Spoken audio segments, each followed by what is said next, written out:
आज हम बात करेंगे एनीमा के बारे में। यह एक ऐसा विषय है जिसके बारे में बहुत सी भ्रांतियाँ फैली हुई है। हर कोई चाहता है कि हमें एनीमा के बारे में पूरी जानकारी मिले। आज हम आपको एनीमा के बारे में संपूर्ण जानकारी देंगे। एनीमा क्यों करना चाहिए, क्या सावधानी रखनी चाहिए और एनीमा से हमें क्या फ़ायदा और क्या नुकसान हो सकते हैं। एनीमा किसी रोग की दवा नहीं है, किंतु इससे शरीर के लगभग समस्त रोगों को दूर करने में मदद मिलती है। जैसे लाइट आने पर अंधेरा अपने आप गायब हो जाता है, वैसे ही एनीमा से शरीर के सारे रोग स्वतः नष्ट होने लगते हैं। एनीमा से बड़ी आंत में जल पहुंचाकर उसे साफ करने का उपाय मात्र है। जैसे दांतों को साफ करने के लिए आप हर रोज ब्रश का इस्तेमाल करते हैं, ऐसे ही आंतों को साफ करने के लिए एनीमा का प्रयोग किया जाता है। बड़ी आंत का भीतरी हिस्सा समतल न होने के कारण उसमें मल सूख कर चिपक जाता है। अक्सर साल भर पहले खाया हुआ समोसा, ब्रेड, नूडल्स या अन्य कोई मैदे का पदार्थ आज भी वहां पर पड़ा हुआ सड़ रहा हो, जिसमें कई तरह के जीवाणु और कृमि अपने अंडों पर बच्चों सहित डेरा जमा लेते हैं, जिससे अनेक रोग शरीर में आ जाते हैं।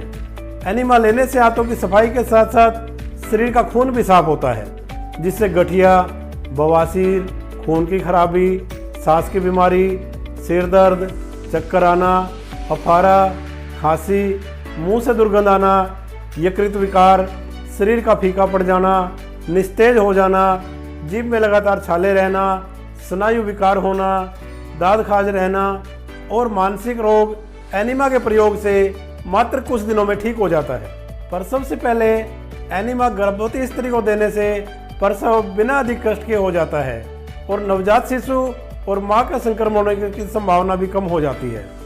बहुत से सवाल आते हैं कि एनीमा के साइड इफेक्ट्स भी बताओ, क्या एनीमा हानि भी करता है?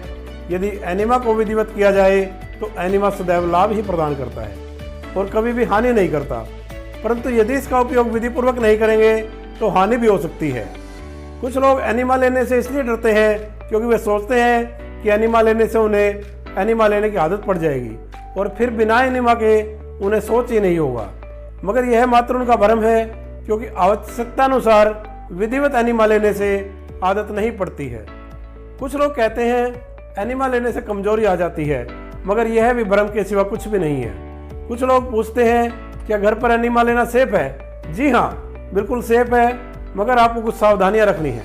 अब बात करते हैं एनीमा लेते समय क्या सावधानी रखें। सबसे पहले पानी को उबालकर ठंडा कर ले। पानी हमेशा बॉडी टेम्परेचर का ही लेना चाहिए। पहले दिन रात में हल्का भोजन ले। जहाँ भी एनीमा ले रहे हैं वहाँ पर स्वच्छता का विशेष ध्यान रखें। अलग अलग रोगों में अलग अलग प्रकार के एनीमा दिए जाते हैं, जैसे नींबू पानी का, गर्म जल का, हल्दी का एनीमा, सेंधा नमक का, अजवाइन का, सौंठ का एनीमा, नीम का, गुड़ का, गोमूत्र का एनीमा, गुलाब जल का एनीमा, करेले के रस का, छाछ का, कुछ विशेष प्रकार के काढ़े का या फिर तेल का एनीमा भी दिया जाता है। आजकल साबुन या कॉफ़ी का एनीमा भी प्रचलित हो रहा है। ऐसे एनीमा से बचना चाहिए और एनीमा सिंपल पानी का ही लेना चाहिए। अब बात करें एनीमा कितनी बार लेना चाहिए। एनीमा आप एक दिन में सुबह और शाम दोनों समय भी ले सकते हैं। जब आप पहली बार एनीमा लेते हैं तो जो एनीमा पोट आप लेते हैं वह 1 लीटर से 1.5 लीटर तक का ले सकते हैं। कुछ लोगों का शुरुआत में पूरा 1.5 लीटर पानी आंतों में चला जाता है, मगर कुछ लोगों का आधा लीटर ही पानी जा पाता है। इसमें आपको घबराने की ज़रूरत नहीं है। आपके पेट में गैस भरी हुई है, जिस कारण से पानी अंदर नहीं जा रहा है। फ्रेश होकर आप दोबारा एनीमा ले सकते हैं। जब तक पूरा पानी पेट में न जाए आप एनीमा 2 या 3 बार में ले सकते हैं। दूसरी या तीसरी बार में पूरा पानी आंत में चला जाता है। कुछ लोगों को पानी पेट में चला तो जाता है मगर बाहर नहीं आता। इससे भी घबराने की ज़रूरत नहीं है। तो क्या करें? इसका कारण है कि आपकी आंतों में बहुत सा मल सूख कर चिपक जाता है। वह आपका सारा पानी सोख लेता है। फिर किसी भी समय आपको सोच के लिए जाना पड़ सकता है। अगर आप पहली बार एनीमा ले रहे हैं तो ध्यान रखें कि या तो आप संडे को या फिर छुट्टी वाले दिन से ही शुरू करें। एनीमा आप फ्रेश होने के बाद ही लें। एनीमा के बाद 15 से 20 मिनट रेस्ट करें। आप शवासन कर सकते हैं। आते रिलैक्स हो जाएंगी। यह एक सिंपल प्रोसेस है जिसमें आपको 10 से 15 मिनट का समय लगता है। एनिमा पोट आपको मेडिकल स्टोर पर मिल जाएगा। एनिमा से किसी प्रकार का कोई साइड इफेक्ट नहीं होता है।